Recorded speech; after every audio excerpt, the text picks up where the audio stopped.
All right, so what I'll do is I will start by introducing myself and this webinar. My name is Meera. I'm the Content Development Executive at Auddy, and I'm very pleased to be hosting this panel about social media and podcasting. Let's do some introductions of my lovely guests in a moment. First, I just want to let all the attendees know that we have a Q&A box, so you can put your questions in there and we'll come to them for 15 minutes at the end. Until then, I've got some questions myself for our lovely panelists, so please, could you introduce yourselves for me? Let's go, Misael, Susie, and then Sophie. Hello, my name is Misael Trujillo. I'm Senior Marketing Manager, and I've been with Auddy for just over a year and a half. And my focus is primarily digital, social strategy, and my background's in that as well, social media, digital, and content production. Hi, I'm Susie Brown. I'm Head of Insight at Auddy. I've been with Auddy since we started. The Insight team, we gather data from many different sources, including our hosting platforms, Spotify, Apple, all the social media, to help inform and support our podcasters and the creative development team. I've got a background in digital marketing and in advertising. Hi, I'm Sophie. I am Auddy's acquisitions manager. I have a background in podcasts. I've worked in podcasts for about 7 years across lots of different platforms, Podimo, Spotify, etc. And yeah, my job at Auddy is to bring existing podcasts into the network and then work with our lovely team to help grow them. Amazing, thank you. So it's worth saying that you can make a really great podcast. You can invest hundreds of thousands of pounds into your show, but if you don't get it in front of listeners, then it may not ever grow a big audience, which is obviously a massive shame. So social media is a fantastic tool in your arsenal that you can use to prevent that from happening. Today, Misael, Susie, and Sophie are going to explain where podcasters should focus their attention, how they should develop their social media strategy, and which platforms give the best return for your efforts. So thank you all for joining me today. Let's kick it off with a question that may not initially seem very podcast or social media related, but is very, very important. You have to understand your audience and who is listening to your show before you build your marketing strategy. So Susie, how can podcasters find out a bit more about who's listening to their podcast? You could, of course, ask your listeners to about themselves, but the best way to do it is actually on Spotify for podcasters. So if you haven't already, you should claim your podcast, and this will tell you a bit more about location and gender and age. You can get location information from your own hosting platform, but the only place you can really get gender and age information is from Spotify. And that will obviously only give you the gender and age information of those who are listening on Spotify. But you hopefully can extrapolate from that, unless you've only got, and you can find this out from your hosting platform, unless you've only got 10 people who are listening on Spotify, assuming there's enough of a sample size, I think you can safely assume that it's a good place to start. And then you can also find out, yes, what percentage does Spotify make up of your listeners? So how much confidence do you have of that being a good profile of all your audience? So yeah, that's the best place to start. And you also need to think about the topic of your podcast and who you're speaking to when you're thinking about which social platform. So once you've got your audience, you just need to have a sort of holistic approach. Amazing, thank you. So once we've got that information about who is listening to your show, all of the data, the analytics to determine your audience, how can you use that to figure out where you should focus your efforts as a podcaster? Because not all podcasts should be promoted on the same platforms. Unless you have unlimited resources and unlimited time and an awful lot of help, then it's not sensible to try and cover all bases. So identify which platforms are most likely to find your listeners. You could start off with the platforms that you spend most time in because it's your podcast. So that's probably a good place to start. But you can probably get a lot of information online about each of these platforms because they provide some public information about their analytics. But the topic of your podcast, if your podcast is targeting senior professionals in a business fashion, then LinkedIn is probably the best place to be. Most people on LinkedIn are in the age of 25 to 34, people who are really sort of progressing their careers. Not many people over the age of 55 are on LinkedIn for obvious reasons. And then at the other end, you've got TikTok, which has the youngest profile. So you've got about half of users under the age of 29. And then Snapchat is another really young one. 60% of TikTok users are female, and an enormous number of them are actually based in China. So I know we all know people in the US and UK are using it, but actually most of the user base, and it's millions, are based in China. Facebook has an older profile. Over 40% are aged over 45. And it's the fastest growing amongst the 65 plus group. But despite media reports of mass exodus, there's an awful lot of people in the 18 to 34 group still using Facebook. And in fact, the biggest user group are men aged 25 to 34. Instagram, about 50-50 gender split, but it is another young one. Over half of users are under 35.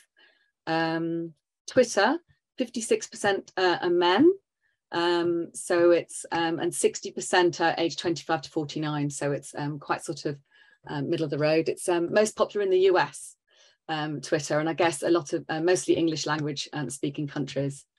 YouTube is the world's second most used social platform, and now the biggest for podcast consumption in the US. So really important. I'm sure we'll come back to talk a bit more about YouTube as really important for podcasting. And Pinterest is one that people often forget about. Pinterest is actually it's very largely female audience mostly in the US, but it's got a really good spread across the age groups, and they're very, very engaged. So Pinterest shouldn't be overlooked. That's a whistle stop tour. I'll have that to Meera. No, that was really, really helpful. Thank you. And so to kind of go to all of you, I guess the question a lot of people want to know is, does social media really lead to an uptick in podcast downloads or podcast listens? So sorry, I'll answer quickly, then I'll hand over. You might have an uptick in downloads as a direct result of a post, but you're more likely going to be looking at a long-term strategy. People can't always listen immediately as soon as a post is made, so don't sort of make your post and then expect to see an instant result. It should be part of your long-term marketing strategy. Yeah, I'd agree with that and say that if the reason you're doing social media is purely to see an instant growth in podcast listens, it's not the best approach. It can depend. If you've had a huge high profile guest and you can take advantage of that situation and you know they're going to share it on their socials, then it might work. If you've already got a really big social media following that you've built, as an example, abroad in Japan is a really big YouTube creator that has a huge following. When he started a podcast, he's promoting it on his existing social media channels. So in those situations, you can at least gather quicker information on how many downloads your social media will push. But if you're starting from scratch, then it's definitely a long-term goal to use social as something that continuously is driving more traffic to your podcast. Yeah, I'd agree with both what Susie and Misael said. I think as well, it's important to note that social media is obviously about you building your audience, but it's also about maintaining your existing audience and communicating with the community that you've created around your podcast. So I think it's really important that so many social media posts aren't necessarily about gaining new audience. It's more about letting your existing audience know there's a new episode out or things are happening or it's like that. TikTok is great for that. So many podcasts I listen to are on TikTok now, and I forget that they're out, and then I see the TikTok post and I think, oh, the new episode's out, and it tells me a little bit of what it's about and things. So I think, yeah, it's really important to remember that as much as growth is a big kind of goal with social media, it's also the communication and build of your existing audience, because they're the people that can go and tell their friends to listen as well. Amazing. So what I'm hearing is that don't expect an instant spike in downloads after you make a post, and remember this is part of your long-term strategy. So foster that audience and that community on your social media platforms, and eventually that will roll over to potentially an increase in your podcast downloads. I think this is a good place for us to ask whether an increase in downloads is the only measure of success of a social media post for a podcast for anyone? Maybe we'll start with Misael. Definitely not. Obviously, it really depends on what your goal is. If your only goal is to lead listeners to your download, then your overall strategy needs to be completely different. The main thing that you can use social media for is to raise awareness of your podcast, because you can have a social presence and be joining conversations around the topics that are completely valuable to people who will end up listening, but also actually to interact and get to know and add value to your existing listeners. If you've got 10 listeners, but you really add value through your social media and they love not just your podcast, but your interaction on social too, they're way more likely to tell their friends to share your posts. But also you can ask them direct questions, and the use of polls on social is something that's incredible when you've got an audience listening to your podcast, and you can literally ask them, what do you want me to change in my podcast? What kind of guests do you want? What bits should I cut out of my podcast that you aren't enjoying? So using social for that is where its main advantage is. So if you've only got 3 people that have listened to your podcast out of your social media post, but you've gathered a lot of information about how to go ahead and improve it in the future, then I think there's huge amounts of value in that. Amazing. Susie? I would just say, if we're looking at measures of success, I'm coming back to the data because that's my hat.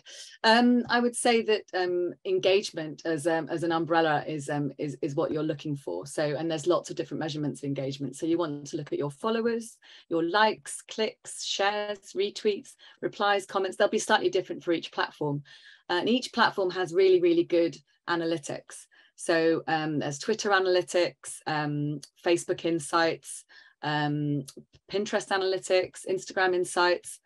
You can actually export into spreadsheets if you're a bit nerdy like me, and you can really dig into it. Or you can just look at individual posts and see how people are engaging with those posts.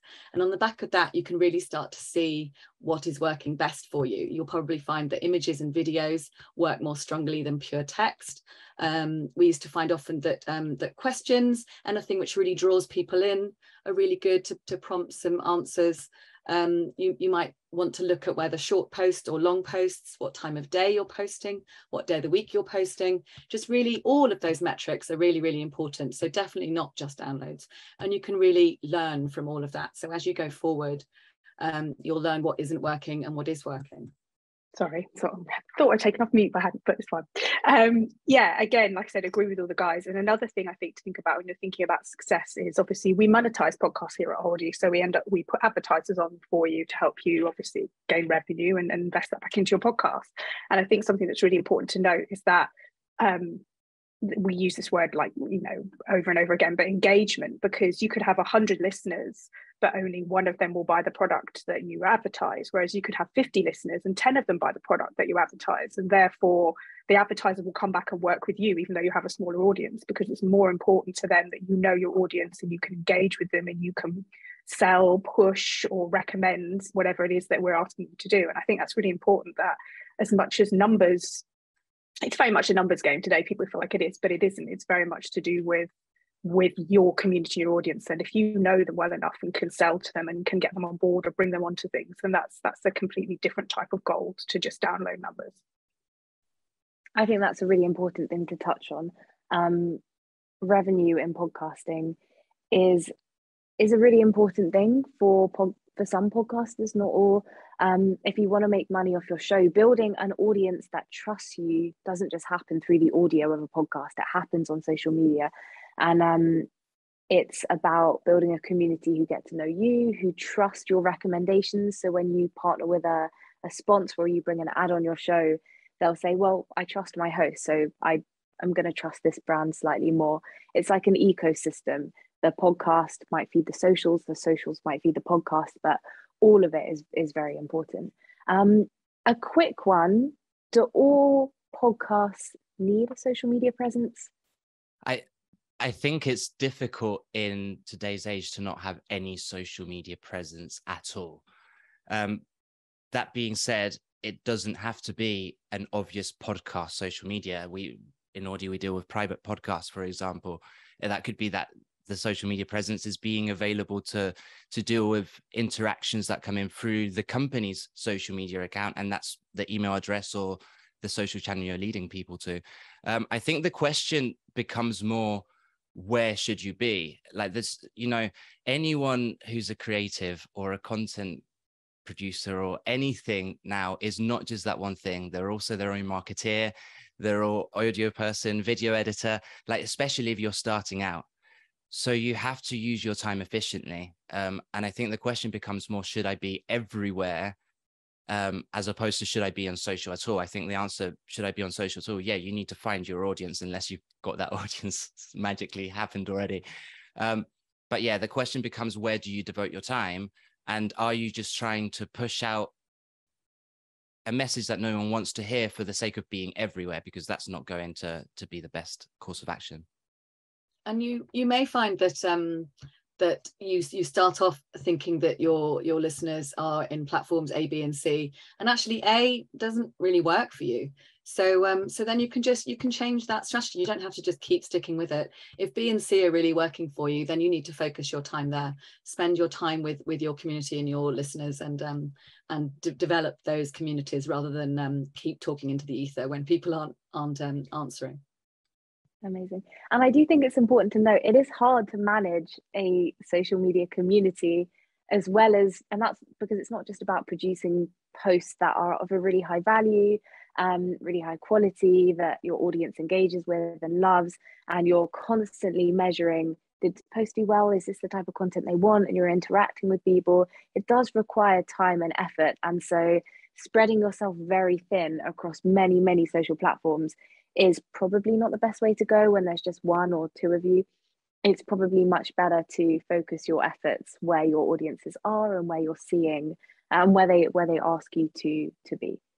Susie, do you have your hand up? Well, ideally, you don't want also to push the same post out on 3 different platforms. So I know that some people do that because they think, oh, this is a better use of my time. But you might have the same person on all of those 3 platforms. So and also different content works best on different platforms. So so again, because you've actually really got to think about your content strategy for each platform, you really do need to focus your time, because it's going to take a huge amount of time to keep that going on several different ones. Now, before we start talking about the type of content you should make and where you should upload it, I think I would like to ask about strategy. What is social media strategy, and how do you create one? Misael, I feel like this is probably your flow. Yeah, I mean, it is the same as you would do if you're starting a business. You want to know, who are you trying to deliver this message to? Where are they? What do they want to listen to? And is this going to be efficient? And I think the easy thing to happen with podcasts is that it's a creative pursuit. So you can get really excited by an idea and start pushing it out. And then when you're looking at the listeners and the numbers coming in, then start wondering, oh, what section are people not listening to? And then you start listening to the data a bit more or researching it. But actually, you can save yourself a lot of time by knowing exactly what people of a certain demographic want to listen to. And now the difficulty comes that every strategy is going to look completely different depending on what your goal is. If you're doing this because you would love to talk about a subject that you're super passionate about, then you're going to be researching that subject, where those people are, and building it not necessarily with revenue as the first thing in mind, but with having an audience that engages with you and that you actually enjoy talking about. If you're a brand, it's completely different, because you're actually trying to figure out how to make this a business proposition. Where are people going to be engaging with this enough to build an audience that's not too niche, for example? So a strategy incorporates all of that. But I would say that a big mistake is not taking into account what Susie mentioned earlier. A strategy isn't something that stays the same, and in social doesn't stay the same for very long at all. You want to be looking at where your audience is basically hanging out online. Where are they talking to each other? Where are they holding conversations about this subject themselves? And you want to be spending time there. And I've seen huge channels like Kyle, who does Therapy Gecko, had 20,000 engaged followers on Twitter. But when they started a TikTok, their fan base grew way more than it had on Twitter, because TikTok was where they were having conversations. So you can easily be ignoring a big percentage of interaction if you don't reanalyze that strategy continuously. And so is this social media strategy what people refer to when they say you can't just tack on social media at the end after you've made a show? It has to be something you think about the whole way through the concept development. Misael?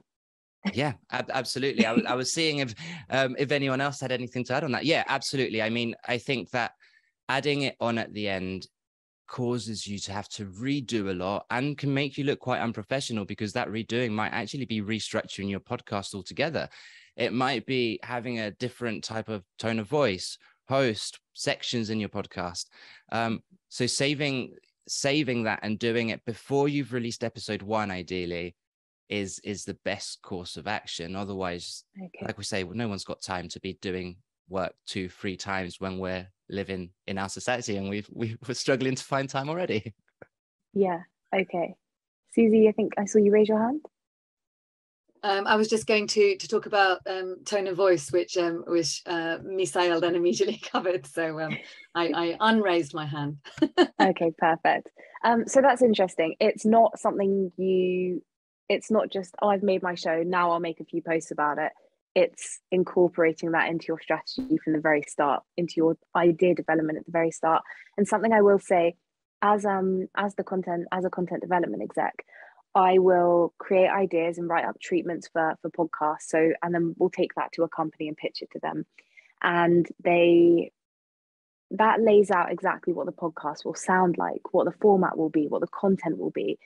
But a really important section of that is social media and marketing, and that has more and more become part of the show, whether that's live events or whether that's some sort of interaction, some sort of novelty feature to bring the podcast out of a passive listen into a real life kind of two-way interaction.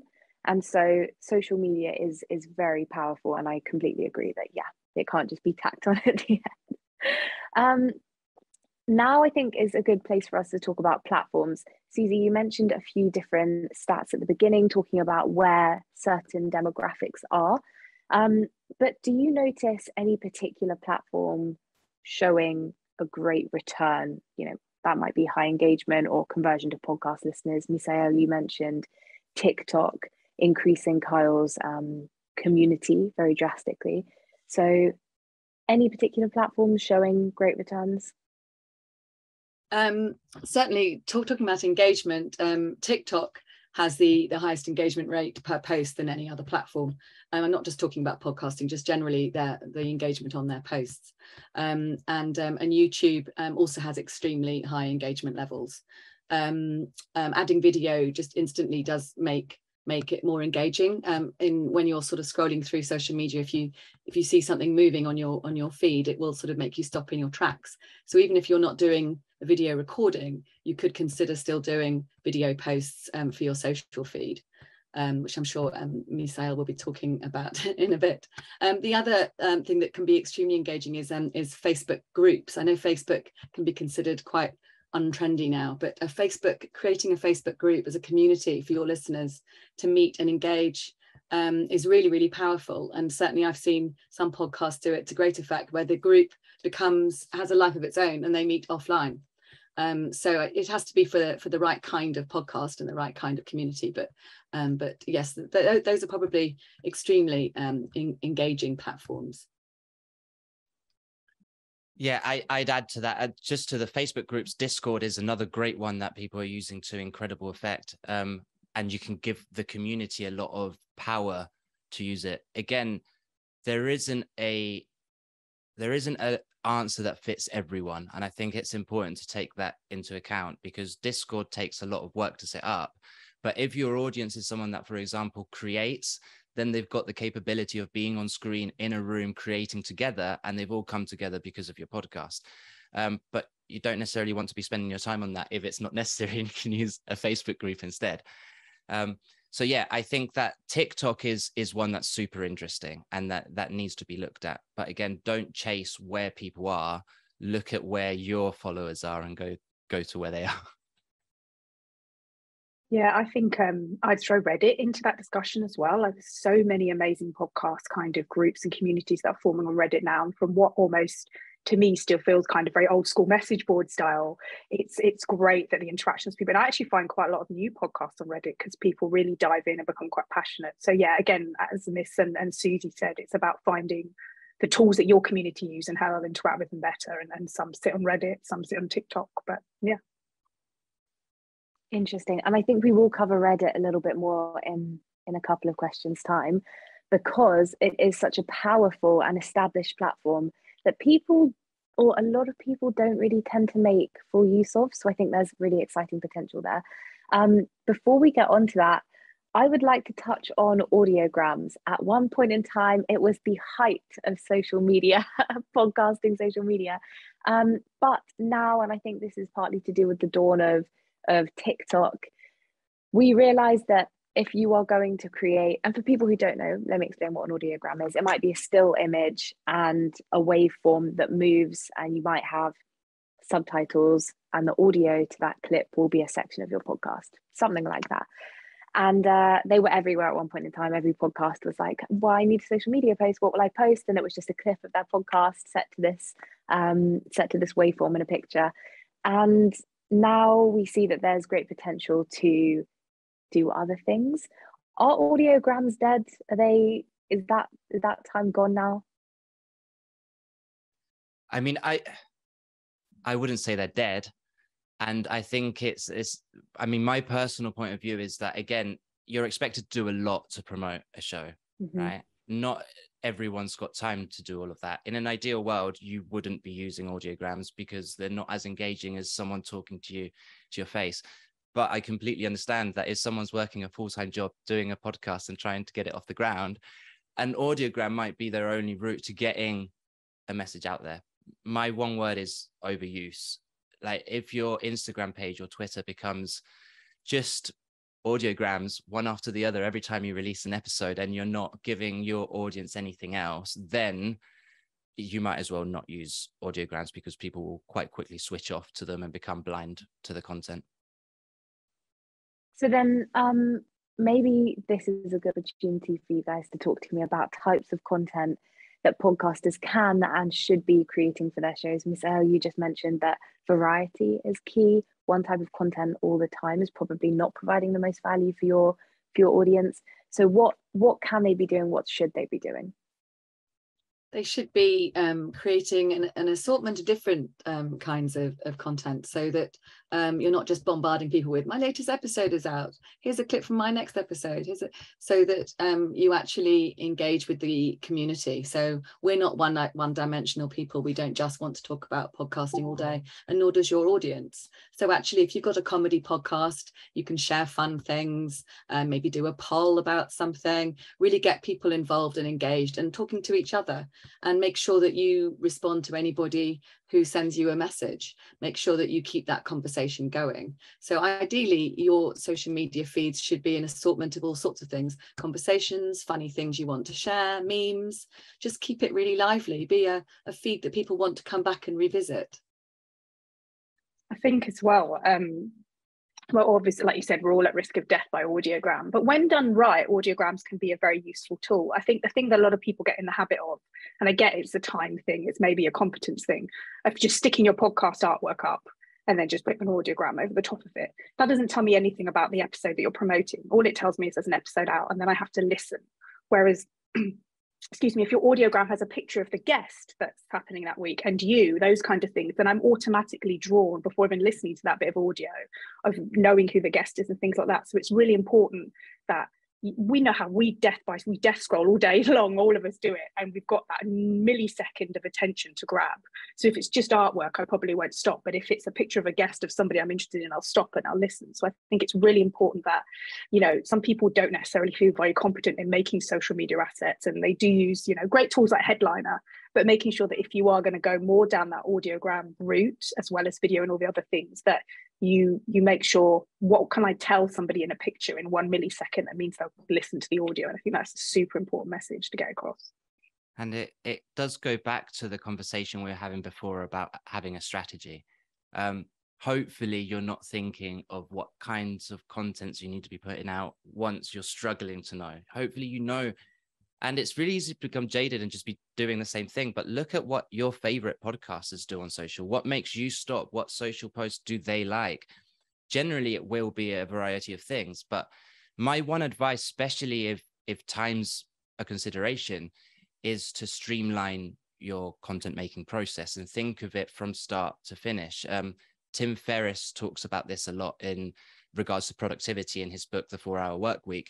And it's to do with, if you're trying to create 10 pieces of content and not thinking, wait, I could write the blog post that helps me record the podcast and do the video, and then I know exactly the questions I'll add on to the end to cut those up for these socials. Actually, you're taking one job and doing it from 2 pieces of content. If you do it in the wrong order, you could end up doing 10 times the amount of work and struggling to find the time to do that. So yeah, save yourself as much work, do all the prep work at the start, and know what you ideally want to have. I think that's a really interesting point that you just made, and has made me think of something similar from Gary Vee. He has a massive social media following, and he talks about taking one hero or pillar piece of content and then chopping it up in different ways that makes it suitable for a platform. So say he did a really interesting talk about something on a stage, and then he might make a Twitter thread that highlights kind of the main interesting points that he made in the thing. He may chop it up and put a particularly engaging interaction that was funny with an audience member on TikTok. He may put a more serious clip on LinkedIn. He may put the full thing on YouTube. He may turn it into audio only if it works for audio only, or chop up little bits to make them mini-sodes and put them on his podcast. So you repurpose a huge piece of content and streamline your process, so you're not constantly chasing content, but taking what you have and turning it into something. Another thing that he mentions is documenting. Rather than thinking, what do I need to make for my show? Document what is happening, whether that's recording yourself, you know, on your phone doing your podcast and then chopping little bits from there if it's just a solo episode, whether that is doing something that's big on Instagram.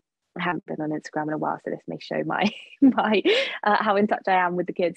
Doing like a photo dump. So whether that's you in the studio and all your guests have come and it's like a compilation, it's like a carousel of photos of what you were doing, whether it's an audiogram for one post, whether it's video footage of part of the episode, whether it's outtakes that aren't going to make it into the episode, but you have the video from them. So it might be like a funny interactive hook of a piece of content that can bring people to your audience.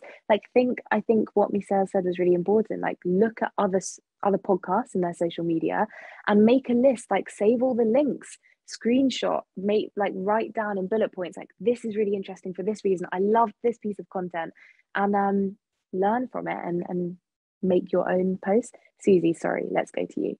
No, that's okay. I was just going to say, I totally agree. Behind the scenes and outtakes are really fun things to share. And the other thing I think is quite good, you can sort of steal from TV shows that do the sneaky trails that sort of stop short of telling you what you're going to find out. So you can do some quite nice little audio clips rather than just putting the best little clip.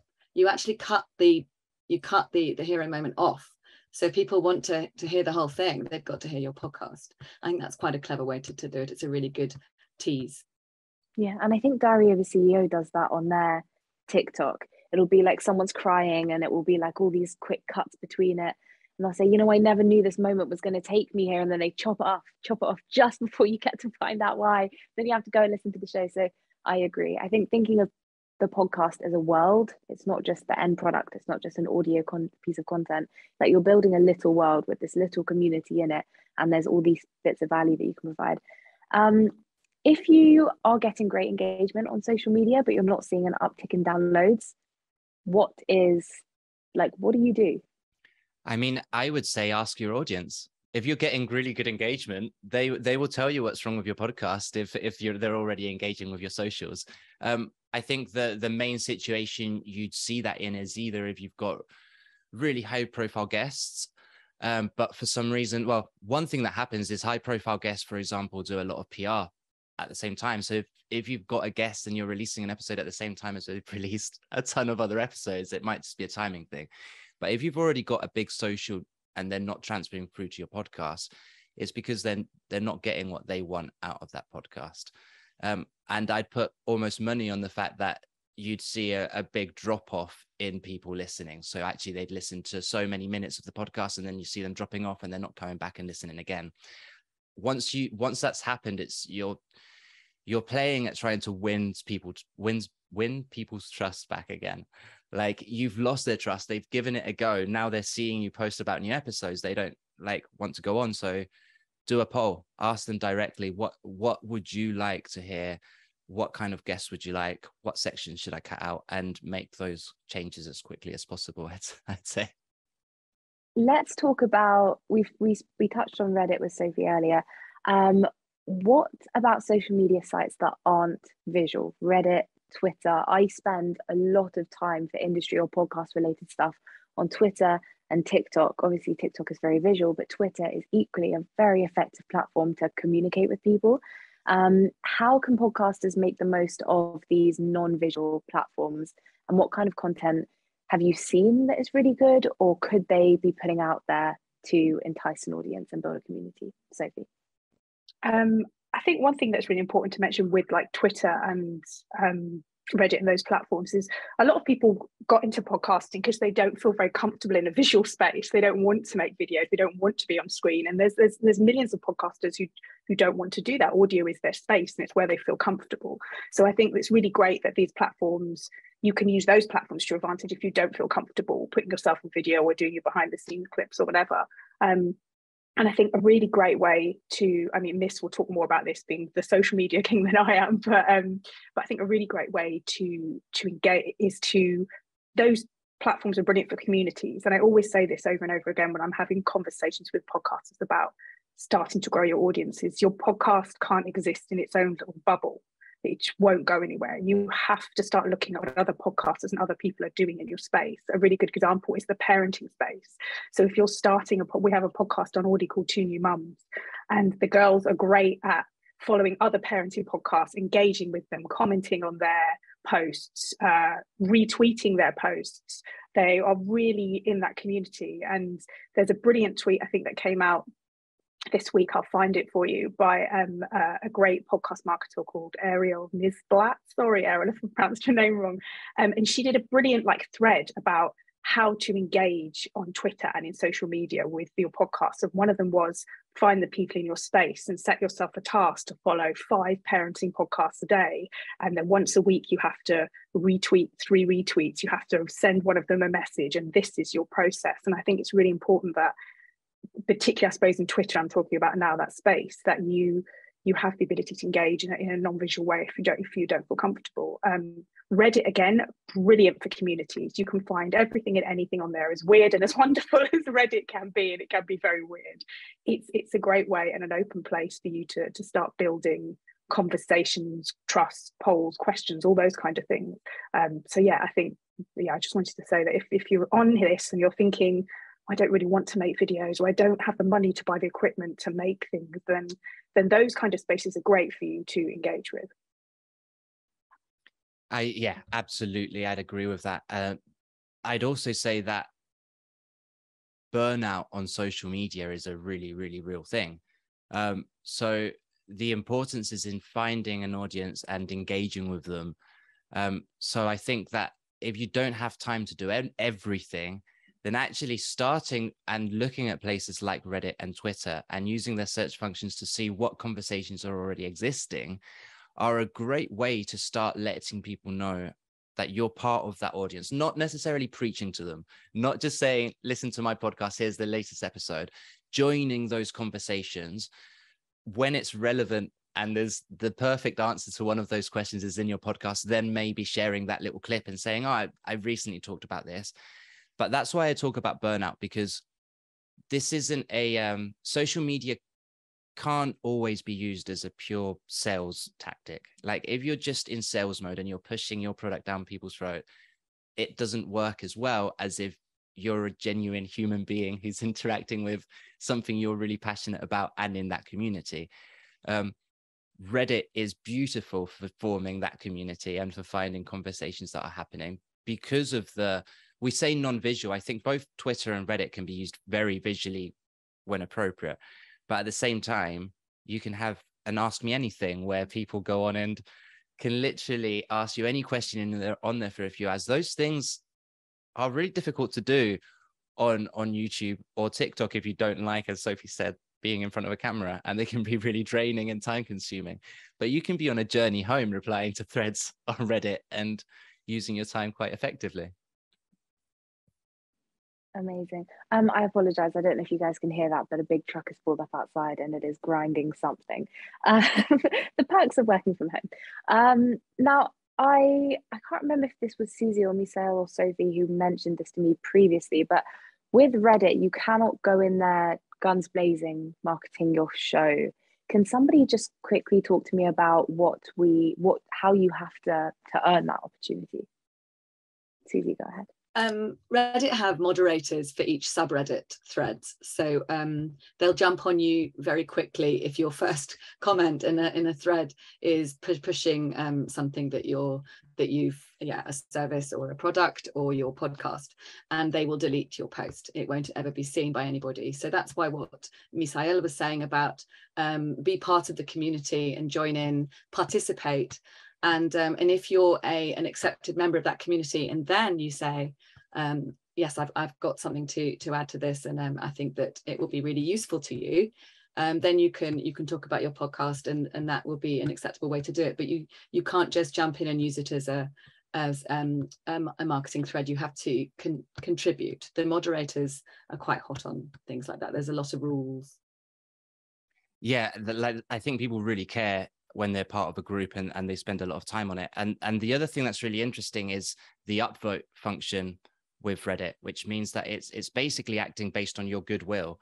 If you've annoyed people and just promoted your own stuff, they can downvote you, which means that certain groups have a certain amount of upvoting goodwill that you have to have acquired by answering useful things before you can just post your own. So you might have to spend a bit of time just commenting before you're allowed to even post in your favorite group, because you need to have a certain amount of goodwill. It sounds like hard work, but if your audience is there, it's totally worth it because you've got a prepared audience who's engaged and waiting to interact with you. They have a fantastic podcasting subreddit.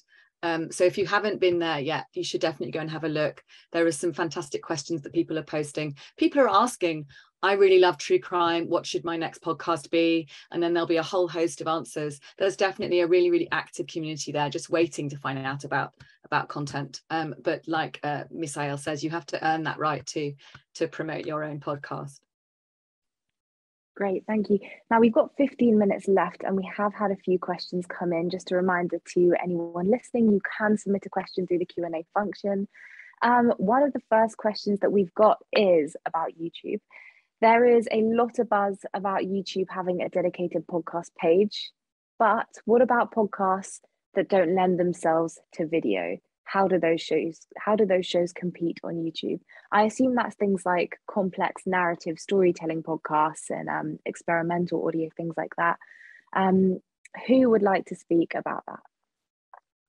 I can have a go with that if you want, Annie and Miss. But yeah, I understand. First off, I think a lot of podcasters are feeling a bit worried about obviously YouTube presence, and whether if they don't have the ability, the finances to make the type of video content that they want, will they be left behind? Not at all. I think even though video content for podcasts is the big YouTube push, we forget that so many people listen to podcasts on YouTube by just having it open in a tab and then doing other things. That's how I listen to podcasts a lot on YouTube. So don't be afraid to be able to, if you are comfortable with it, you can always lay over a particular piece of artwork for YouTube and have your podcast play in audio. That's not a problem at all. It just gives your podcast another platform, right, for people to listen to, which I think is really important. Another thing is, and I think we touched on it earlier, this kind of diary of a CEO method as well, of you can tease your podcast, or you can just, if you're comfortable, record the first few minutes and then say, if you want to find out what happened or listen to the rest of the podcast, visit us on iTunes, Spotify, wherever. So it is a lead to other things as well. So don't be afraid of YouTube. Just see it as another platform like the Spotify, the Apples, the Cast Boxes, whatever, for people to listen to your podcast on. I think it should also be seen as a platform that's vital for discovery. So even if people don't listen to complete podcasts on YouTube, as you say, Sophie, they spend so much time there. In fact, millennials spend more time on YouTube than every other TV viewing platform combined. So if that is your audience, if millennials are your audience, that is where they are. So that really is sort of where your podcast should at least be promoted. So even if you don't want to put the whole episodes out there, it's really, really important for growing your listenership, if that is your goal, to get a lot more listeners. And it's a great place to get new listeners. You know, you might have got already found a lot of people who are on Spotify or who are on Apple, but there's a whole load of people who are listening or spending just an awful lot of time. Some people who don't think they listen to podcasts, they do. They do it on YouTube. So it's just a different. And then some people listen, they just have it in the background, and some people do watch. So that's a personal choice, but you really don't need to record video. I mean, there's some quite expensive premium podcasters who still just put out a still with the audio over the top. But it's a really good, it's a really important platform that you really shouldn't discount. Yeah, I think that it's important to remember that podcasting is something that gained popularity because it's so accessible and easy to do. So if what's putting you off starting a podcast is that you can't film it in the right way, or then that shouldn't be something that puts you off. There will be so many people ready and waiting to listen just to the audio. That being said, obviously at Auddy, we work with brands, we work with other people, and the question is always budget and time.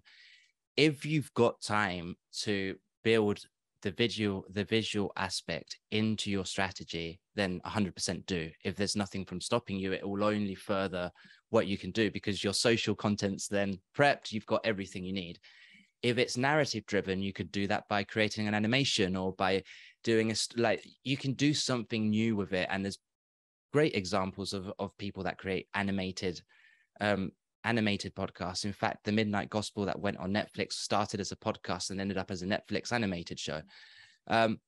So yeah, there's lots of possibilities, but as I say, podcasting is it's about being able to get a story out there and creating something. So don't put loads of barriers into the mix that stop you from doing that main thing. And I was just going to add that the reason that discovery is so important, the recent count of podcasts on Spotify is 5.4 million. There are 5.4 million podcasts. Only about 150,000 are actively making episodes, so don't panic too much. But there is an awful lot of competition out there. So if you really want to make sure that somebody sees your podcast, then having it's available on all platforms is a really good way to grow your listenership. And I think it was Susie who mentioned it, but discoverability in podcasting is still just not there yet. Like with Netflix, for example, you get recommended another show straight afterwards, and they're grouped by categories, and you can scroll through really easily. And there's even YouTube, like the way they lay things out, it's very, very easy. And the search function on YouTube is just phenomenal. And so you can find some really excellent shows on YouTube. Make full advantage of that. Another question that has come in, and I assume this is off the back of Misael's mention of the animation that made it to YouTube that was originally a podcast. Which podcasts do you think have a great social media presence or are doing something differently? I'm just going to throw out Alan Partridge and what he's recently done. I'm not sure if people are aware, but he joined LinkedIn and is acting as Alan Partridge on LinkedIn, saying to people that they should, and it's a completely new move using a platform that wouldn't necessarily been that used that way, but the amount of buzz it's created, not just with people that were fans of Alan Partridge, but with marketeers who are sharing that because it's such an original way of coming up with something. So I would definitely go check out that afterwards, because he's also giving credentials to people for the work they've done if you leave him a podcast review, I believe. Any others that you guys have seen where you're like, that's really good, on TikTok, on Twitter, anything like that? I'm big into TikTok, so I love seeing podcasts on TikTok and how they develop. And the main way people do them is to share a clip. But like I said before, it's a really good way of reminding me there's an episode out. Or sometimes because you can share back catalogue, it reminds me of things I haven't seen before and things. I think like Girls Bathroom is a great big podcast, Agony Aunt kind of podcast, that they always do great content and great clips online. I think that's brilliant. There's also a really cool, I heard about, I haven't listened to it because I can't speak French, so if anybody can speak French, go and listen to it. It's called Hotline, and it's a Spotify original, but they use WhatsApp live. Every episode records, so they have a group and all their listeners are interacting with them and chatting with them. They sometimes call a listener and they speak live on the podcast, and it's apparently like been a really kind of big thing in Spotify's kind of France podcast market. It's been a really, really popular podcast, and I think that's a great way to like start creating, whether you consider WhatsApp social media, I don't know, but it's a way to reach out to your community, and apparently it's super popular and is doing really well. Fantastic. And Sophie, this is one that you mentioned to me previously, but Aloni, I think that's how you pronounce her name, on Twitter. Yeah, Aloni on Twitter. She has a great podcast called Laid Bare, which I love. And she very often just puts a tweet out which kind of can frame a lot of the podcast that week, which is, you know, tell me the worst date you've ever been on, and people reply in mass, and these stories get retweeted by other people who think they're crazy, and then they comment and it spirals off, and it's some of it's a bit X-rated, so I won't repeat any of it on here, but it's just a brilliant way. Like she has a really engaged audience anyway, and she knows that she can start creating that content just by asking one question, and then a spiral of tweets, of hundreds of tweets will come from that. And I think that's a really interesting way, and I always look forward to her questions and the crazy answers that come from it.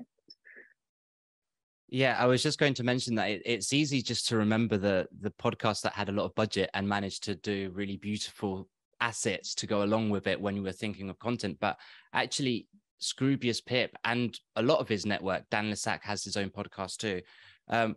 They just reply to people and are really engaged and answer people's Twitters and talk in a way that makes you want to keep up with what they're doing just because they're really likable. So it's not always about having loads of money. Sometimes it's just who's got a really nice personality. Like we mentioned, Two New Mums, they're actually engaged. So people like that. And I'd say that a lot of smaller podcasts that don't have budget for huge amounts of content creation are still doing a phenomenal job just at replying to every single comment that comes through. If someone leaves you a review, there's nothing wrong with taking a screenshot of what they said and saying thank you so much and sharing it with your followers. It's probably just going to encourage someone else to be like, oh, he might share mine if I do it too. Exactly. So we've got 6 minutes left. We'll get a few more questions out. This one is about paid social media spend. What's the benefit? How does it work? And should we all be doing it? Big question. I'll talk about Facebook first. So the Facebook content algorithm will always prioritize content from your friends and family, and it will deprioritize commercial content. So any kind of content that says buy this, do this, listen to this now, Facebook will deprioritize. So it's quite likely that no one will see your post on Facebook unless you promote it. So in other words, if your audience are on Facebook and you want to reach out to them, you are going to need to pay for Facebook advertising. Yeah, that, I mean, so yes, I guess whether you need to pay for ads depends on which platform you want to be on. You can be very targeted with your advertising. So if you want to reach a very, very niche group, that can be a really good way to do it as well. So Facebook offers a really, really, there's all sorts of tick boxes and things that you can choose, so you can be hugely targeted with your advertising into who you reach. I would add to that it depends on how much you want to spend. Like money, if money's a factor and you can't advertise, then I'd really recommend focusing on finding your niche. If you're a brand and you've got money to start getting that data in, then that data is so valuable, because you can start doing tests and knowing what works, what doesn't, what cover works, what cover doesn't work, what little clip from the podcast draws people in and what doesn't. All I would say is, don't spend your money on advertising if you haven't done a strategy. Don't just throw your money at these companies, because they'll happily take it and show it to all the wrong people in all the wrong countries who are all the wrong age and don't care about your topic. So really understand what you're going for, what your keywords are, what your demographic is, what countries they're in, and have all that sorted before you let go of your hard-earned cash. Sophie, go ahead. Yeah, I think I know, take it away from social media ever so slightly, but another really important thing is, when you're thinking of spend, is audio advertising as well. I think it's really important to, again, it's how much money you've got and the budget and things, and sometimes I work in audio advertising, so I'm about to say the juice isn't worth the squeeze, but it depends on those kind of things. Obviously, we know that one of the most important ways and successful ways to market a podcast is to do it on another podcast, because people are already doing the activity you want them to do. They're listening to a podcast.